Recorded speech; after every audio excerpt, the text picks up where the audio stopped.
saddex nin baa saaxiib ahaa waxay ku shaqaysan jireen bahalkan gaari dameerkan gaariga jiida iskaga shaqaysan jireen maalin maalmaha ka mid ah iyagoo ka shaqaysanaya waddanka saddexdii nin way daaleen way iska soo rawaxeen intoodii raashin ahayd bay iska soo qaateen iyagoo iska sheekaysanaya ayaa mid ka mid oo hamigiisu caalay haa sarreeyey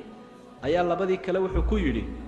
hebelow haddii aan waddankan khaliif ka noqdo oon madaxweynaha muslimiinta noqdo maxaad i weydiisan lahayd wuxuu hi war inaga seexo hayna wareerinayne gaari ximaar la madaxweyne noqonaya adeer wax isqabanaya ma ahee waddadeediiba ma haysine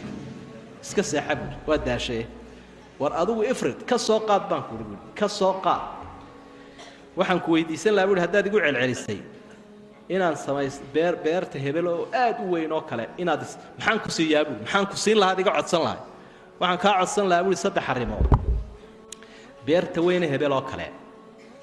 inaan helo soo waa beeru agmara maalin walba markuu gaari ximaarka eryayo saa u howrto barwaaqo badan iyo intaasoo farason ku damaashaado addoommo noocaa iyo noocaas intaasoo kaashahoo lacaga gaari ximaarku inaad ka nasatid buu isleeyay anugu intaasaan ku weydiisan lahaa buuri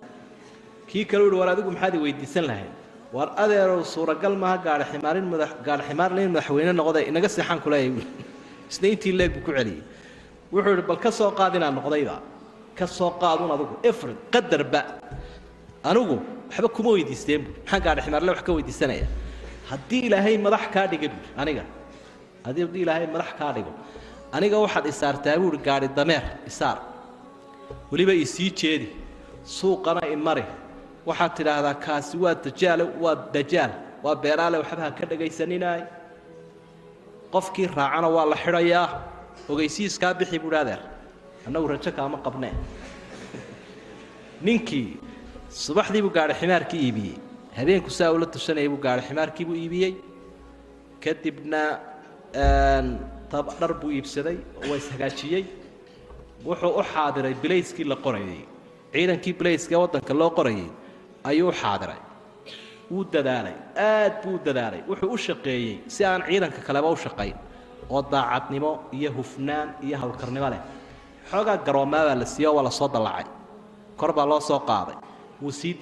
sii dadaalo magaalada madax looga dhigay wuu sii dadaalo wuxuu gaadhay ciidankii madaxtooyada ilaalinayay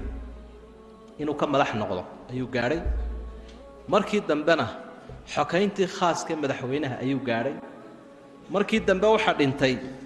ninkii waddanka madaxda ka ahaa